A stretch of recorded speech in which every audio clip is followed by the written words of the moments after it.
ಆರ್ಥಿಕ ಬಿಕ್ಕಟ್ಟು ಸುಳಿಗೆ ಸಿಲುಕುತ್ತಾ ಭಾರತ. ಯೂನಿಯನ್ ಬ್ಯಾಂಕ್ ಆಫ್ ಇಂಡಿಯಾ ಎಚ್ಚರಿಕೆ. ನಮಸ್ಕಾರ ವೀಕ್ಷಕರೇ. ಪಶ್ಚಿಮ ಏಷ್ಯಾದಲ್ಲಿ ಹೆಚ್ಚುತ್ತಿರುವಂತಹ ಯುದ್ಧದ ಕಾರ್ಮೋಡಗಳು ಮತ್ತು ಅಂತಾರಾಷ್ಟ್ರೀಯ ಮಾರುಕಟ್ಟೆಯಲ್ಲಿ ಕಚ್ಚಾ ತೈಲ ಬೆಲೆ ಪ್ರತಿ ಬ್ಯಾರಲ್ಗೆ $100 ಗಡಿ ದಾಟಿರುವುದು ಭಾರತದ ಆರ್ಥಿಕತೆಯ ಮೇಲೆ ಭೀಕರ ಪರಿಣಾಮ ಬೀರುವ ಎಚ್ಚರಿಕೆಯನ್ನ ಯೂನಿಯನ್ ಬ್ಯಾಂಕ್ ಆಫ್ ಇಂಡಿಯಾ ಕೊಟ್ಟಿದೆ. ಇರಾನ್ ಮತ್ತು ಇಸ್ರೇಲ್ ನಡುವಿನ ಸಂಘರ್ಷದಿಂದಾಗಿ ಜಾಗತಿಕ ಇಂಧನ ಪೂರೈಕೆಯ ಪ್ರಮುಖ ಮಾರ್ಗವಾದ ಹಾರ್ಮುಜ್ ಜಲಸಂಧಿ ಭಾಗಶಃ ಸ್ಥಗಿತಗೊಂಡಿರುವುದು ಭಾರತದ ರೂಪಾಯಿ ಮೌಲ್ಯ ಮತ್ತು ಹಣದುಬ್ಬರದ ಮೇಲೆ ನೇರ ಪ್ರಹಾರವನ್ನ ಮಾಡ್ತಿದೆ. ಜಾಗತಿಕ ಮಾರುಕಟ್ಟೆಯಲ್ಲಿ ಈಗ ಅಕ್ಷರಶಃ ಬೆಂಕಿ ಬಿದ್ದಿದೆ. ಇದರ ಪರಿಣಾಮವಾಗಿ ಭಾರತದ ರೂಪಾಯಿ ಮೌಲ್ಯ ಇತಿಹಾಸದಲ್ಲೇ ಮೊದಲ ಬಾರಿಗೆ 95ಕ್ಕೆ ಕುಸಿದಿದೆ. ಅಷ್ಟಕ್ಕೂ ಯೂನಿಯನ್ ಬ್ಯಾಂಕ್ ತನ್ನ ವರದಿಯಲ್ಲಿ ನೀಡಿರುವ ಆಸ್ಫೋಟಕ ಎಚ್ಚರಿಕೆ ಏನು? ತೈಲ ಬೆಲೆ ಏರಿಕೆಯಾದಷ್ಟು ಭಾರತಕ್ಕೆ ಯಾಕೆ ನಷ್ಟ? RBI ಈಗ ಮಾಡ್ತಾ ಇರುವುದು ಏನು? ಸಂಪೂರ್ಣ ಮಾಹಿತಿ ಇಲ್ಲಿದೆ. ನಾನು ಶಿವಮೂರ್ತಿ ಸರ್ವಾ.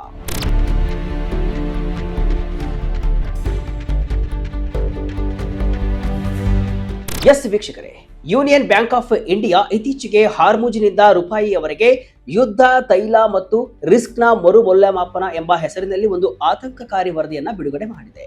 ಈ ವರದಿಯ ಪ್ರಕಾರ ಪಶ್ಚಿಮ ಏಷ್ಯಾದಲ್ಲಿ ಉಂಟಾಗಿರುವ ಉದ್ವಿಗ್ನತೆ ಭಾರತದ ಪಾಲಿಗೆ ಒಂದು ದೊಡ್ಡ ಆರ್ಥಿಕ ಗಂಡಾಂತರವಾಗಿ ಪರಿಣಮಿಸಿದೆ. ಹಾರ್ಮುಜ್ ಜಲಸಂಧಿಯು ಸದ್ಯಕ್ಕೆ ಕಾರ್ಯವನ್ನ ನಿರ್ವಹಿಸದ ಸ್ಥಿತಿಯಲ್ಲಿ ಇದೆ.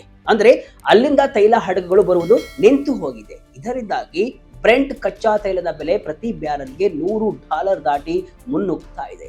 ಇದು ಭಾರತದಂತಹ ತೈಲ ಆಮದು ಮಾಡಿಕೊಳ್ಳುವಂತಹ ದೇಶಗಳ ಮೇಲೆ ಬೀರಲಿರುವಂತಹ ಪರಿಣಾಮ ಅಷ್ಟಿಷ್ಟಲ್ಲ. ಬ್ಯಾಂಕ್ ನೀಡಿರುವ ಎಚ್ಚರಿಕೆ ಏನಂದ್ರೆ, ಈ ಪರಿಸ್ಥಿತಿ ಜಾಗತಿಕ ಮತ್ತು ದೇಶೀಯ ಮಾರುಕಟ್ಟೆಗಳಿಗೆ ಶುಭ ಸೂಚನೆಯಂತೂ ಖಂಡಿತ ಅಲ್ಲ ಅಂತ ಹೇಳಿದೆ. ಭಾರತ 85% ತೈಲ ಆಮದು ಮಾಡಿಕೊಳ್ತಿದೆ. ಕಚ್ಚಾ ತೈಲದ ಬೆಲೆ ಏರಿದ್ರೆ ಬೀಳುತ್ತೆ ಎನರ್ಜಿ ಟ್ಯಾಕ್ಸ್. ನೋಡಿ ವೀಕ್ಷಕರೇ, ಭಾರತಕ್ಕೆ ತೈಲ ಅಂದ್ರೆ ಅದು ಬರೀ ಇಂಧನವಲ್ಲ, ಅದು ನಮ್ಮ ಆರ್ಥಿಕತೆಯ ರಕ್ತನಾಳ ಇದ್ದಂತೆ. ನಮಗೆ ಬೇಕಾದ ಒಟ್ಟು ಕಚ್ಚಾ ತೈಲದಲ್ಲಿ ಬರೋಬ್ಬರಿ 85% ಭಾಗವನ್ನ ನಾವು ವಿದೇಶಗಳಿಂದಲೇ ಆಮದು ಮಾಡಿಕೊಳ್ತೇವೆ. ಹೀಗಿರುವಾಗ ಅಂತಾರಾಷ್ಟ್ರೀಯ ಮಾರುಕಟ್ಟೆಯಲ್ಲಿ $1 ಬೆಲೆ ಏರಿಕೆ ಆದ್ರೂ ಕೂಡ ಅದರ ಬಿಸಿ ನಮ್ಮ ದೇಶದ ಪೆಟ್ರೋಲ್ ಬಂಕ್ಗಳಿಗೆ ತಟ್ಟುತ್ತೆ.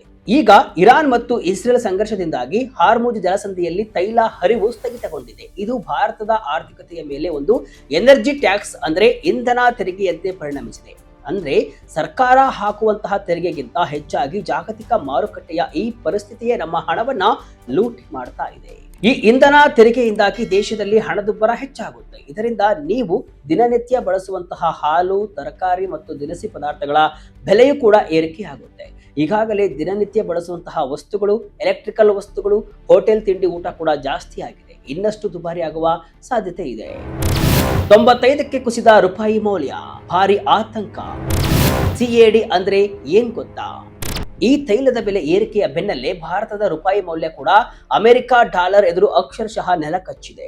ಇತಿಹಾಸದಲ್ಲೇ ಮೊದಲ ಬಾರಿಗೆ $1 ಬೆಲೆ $95ಗೆ ತಲುಪಿದೆ. ರೂಪಾಯಿ ಈ ರೀತಿ ದುರ್ಬಲಗೊಳ್ಳುವುದರಿಂದ ನಾವು ವಿದೇಶದಿಂದ ತರಿಸಿಕೊಳ್ಳುವಂತಹ ಪ್ರತಿಯೊಂದು ವಸ್ತುವು ಕೂಡ ನಮಗೆ ಅತಿ ದುಬಾರಿ ಆಗುತ್ತೆ.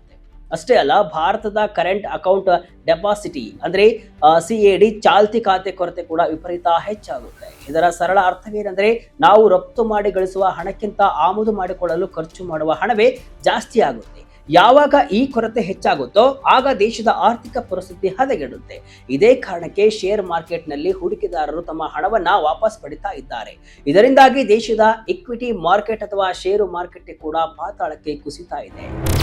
ಪ್ರತಿ $10 ಏರಿಕೆಗೆ ಭಾರತ ತೆರಬೇಕಾದ ಬೆಲೆ ಎಷ್ಟು? ಏರುತ್ತಿರುವ ಹಣದುಬ್ಬರ, CPI 4% ದಾಟುವ ಭೀತಿ. ವೀಕ್ಷಕರೇ, ಒಂದು ಗಣಿತದ ಲೆಕ್ಕಾಚಾರವನ್ನ ಇಲ್ಲಿ ಗಮನಿಸಿ. ಅಂತಾರಾಷ್ಟ್ರೀಯ ಮಾರುಕಟ್ಟೆಯಲ್ಲಿ ತೈಲ ಬೆಲೆ ಪ್ರತಿ ಬ್ಯಾರಲ್ಗೆ $10 ಏರಿಕೆಯಾದ್ರೆ ಅದು ಭಾರತದ ಹಣದುಬ್ಬರವನ್ನ ಗಮನಾರ್ಹವಾಗಿ ಹೆಚ್ಚಿಸುತ್ತೆ ಮತ್ತು ನಮ್ಮ ಚಾಲ್ತಿ ಖಾತೆ ಕೊರತೆಯನ್ನ ದೊಡ್ಡ ಮಟ್ಟದಲ್ಲಿ ವಿಸ್ತರಿಸುತ್ತೆ. ಯೂನಿಯನ್ ಬ್ಯಾಂಕ್ ವರದಿಯ ಪ್ರಕಾರ ಒಂದು ವೇಳೆ ಈ ಸಂಘರ್ಷ ಹೀಗೆ ಮುಂದುವರೆದರೆ ತೈಲ ಬೆಲೆ $110 ವರೆಗೂ ಹೋಗಬಹುದು. ಅಂತಹ ಸಂದರ್ಭದಲ್ಲಿ ಭಾರತದ ಕನ್ಸ್ಯೂಮರ್ ಪ್ರೈಸ್ ಇಂಡೆಕ್ಸ್ ಅಂದ್ರೆ CPI ಅಂದ್ರೆ ಗ್ರಾಹಕ ಬೆಲೆ ಸೂಚ್ಯಂಕ 4%ಕ್ಕಿಂತ ಮೇಲೆ ಹೋಗುವುದು ಖಚಿತ. ಬೆಲೆ ಏರಿಕೆ 4% ದಾಟಿದ್ರೆ ಅದು ಸಾಮಾನ್ಯ ಜನರ ಬದುಕನ್ನ ಹೈರಾಣಾಗಿಸಿ ಬಿಡುತ್ತೆ.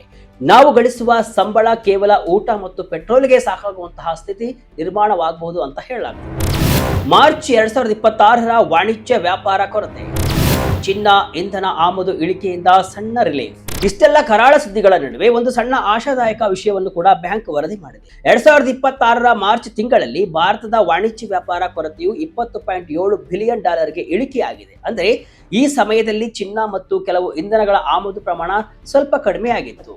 ಇದು ನಮ್ಮ ಆರ್ಥಿಕತೆಗೆ ಒಂದು ಸಣ್ಣ ಉಸಿರಾಟದ ಜಾಗವನ್ನ ನೀಡಿದೆ. ಆದ್ರೆ ಇದು ದೀರ್ಘಕಾಲ ಉಳಿಯುವುದು ಕಷ್ಟ.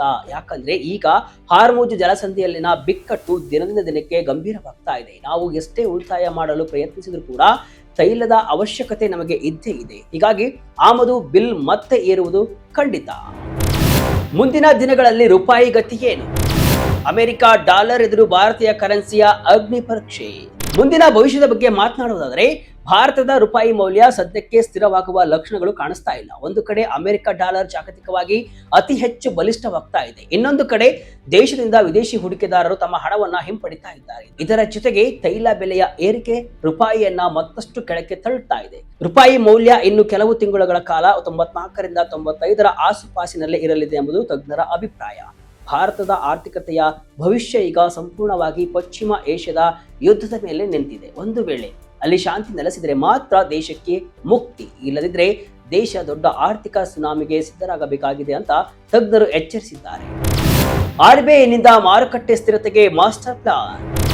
5.25 ರೆಪೋ ದರ ಆರ್ಥಿಕತೆ ಉಳಿಸಲು ಹರಸಾಹಸ. ಈ ಸಂಕಷ್ಟದ ಸಮಯದಲ್ಲಿ ಭಾರತೀಯ ರಿಸರ್ವ್ ಬ್ಯಾಂಕ್ ಈಗ ರಂಗಕ್ಕೆ ಇಳಿದಿದೆ. ಮಾರುಕಟ್ಟೆಯಲ್ಲಿ ಉಂಟಾಗಿರುವಂತಹ ಅಸ್ಥಿರತೆಯನ್ನ ತಡೆಯಲು RBI ಹಲವಾರು ತುರ್ತು ಕ್ರಮಗಳನ್ನ ಕೈಗೊಂಡಿದೆ. ಇತ್ತೀಚೆಗೆ ನಡೆದ ಹಣಕಾಸು ನೀತಿ ಸಮಿತಿ ಅಂದ್ರೆ MPC ಸಭೆಯಲ್ಲಿ RBI ತನ್ನ ರೆಪೋ ದರವನ್ನ 5.25ರಲ್ಲೇ ಸ್ಥಿರವಾಗಿ ಇರಿಸಿದೆ. ಅಷ್ಟೇ ಅಲ್ಲ, ತನ್ನ ನೀತಿಯನ್ನ ತಟಸ್ಥ ಅಂದ್ರೆ ನ್ಯೂಟ್ರಲ್ ಆಗಿ ಇಟ್ಟುಕೊಂಡಿದೆ. ಇದರ ಅರ್ಥವೇನೆಂದ್ರೆ ಮಾರುಕಟ್ಟೆಯಲ್ಲಿ ರೂಪಾಯಿ ಮೌಲ್ಯ ತುಂಬಾ ಕುಸಿದ್ರೆ ಅಥವಾ ಹಣದುಬ್ಬರ ಮಿತಿ ಮೀರಿದ್ರೆ RBI ತಕ್ಷಣವೇ ಮಧ್ಯ ಪ್ರವೇಶಿಸಿ ಕಠಿಣ ನಿರ್ಧಾರಗಳನ್ನ ತೆಗೆದುಕೊಳ್ಳಲಿದೆ.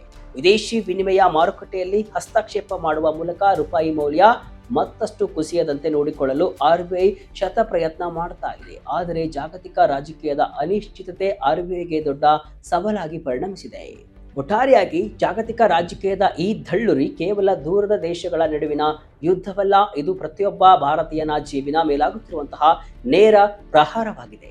ಕಚ್ಚಾ ತೈಲ ಬೆಲೆ $100 ಗಡಿ ದಾಟಿರುವುದು ಮತ್ತು ರೂಪಾಯಿ ಮೌಲ್ಯ ಇತಿಹಾಸದಲ್ಲೇ ಮೊದಲ ಬಾರಿಗೆ 95 ರೂಪಾಯಿಗೆ ಕುಸಿದಿರುವುದು ನಮ್ಮ ದೇಶದ ಆರ್ಥಿಕ ಅಸ್ಥಿರತೆಗೆ ಸಾಕ್ಷಿಯಾಗ್ತಾ ಇದೆ. ಇದು ಕೇವಲ ಅಂಕಿ ಅಂಶಗಳ ಆಟವಲ್ಲ, ಬದಲಾಗಿ ಸಾಮಾನ್ಯ ಜನರ ನಿತ್ಯ ಜೀವನದ ಅಗತ್ಯ ವಸ್ತುಗಳ ಬೆಲೆ ಏರಿಕೆಯ ಮುನ್ಸೂಚನೆಯಾಗಿದೆ. ಭಾರತೀಯ ರಿಸರ್ವ್ ಬ್ಯಾಂಕ್ ಮಾರುಕಟ್ಟೆಯನ್ನ ಸ್ಥಿರಗೊಳಿಸಲು ಹರಸಾಹಸ ಪಡ್ತಾ ಇದ್ರು. ಪಶ್ಚಿಮ ಏಷ್ಯಾದಲ್ಲಿ ಶಾಂತಿ ನೆಲೆಸದ ಹೊರತು ಈ ಆರ್ಥಿಕ ಗಂಡಾಂತರದಿಂದ ಸಂಪೂರ್ಣ ಮುಕ್ತಿ ಸಿಗುವುದು ಅನುಮಾನ. ದೇಶ ಎದುರಿಸುತ್ತಿರುವಂತಹ ಈ ಕಠಿಣ ಆರ್ಥಿಕ ಸವಾಲಿನ ಬಗ್ಗೆ ನಿಮ್ಮ ಅಭಿಪ್ರಾಯವೇನು? ಕಮೆಂಟ್ ಮೂಲಕ ತಿಳಿಸಿ. ಇದಿಷ್ಟು ಇವತ್ತಿನ ವಿಶೇಷ. ಇದೇ ರೀತಿಯ ಹಲವು ವಿಶ್ಲೇಷಣೆ ಮಾಹಿತಿ ಅಷ್ಟೇ ಅಲ್ಲ, ಮನರಂಜನೆಯ ವಿಡಿಯೋಗಳಿಗಾಗಿ ವಿಜಯ ಕರ್ನಾಟಕ ವೆಬ್ಸೈಟ್, ಫೇಸ್ಬುಕ್ ಹಾಗೂ ಯೂಟ್ಯೂಬ್ ಪೇಜ್ ಅನ್ನು ಫಾಲೋ ಮಾಡಿ. ಧನ್ಯವಾದಗಳು.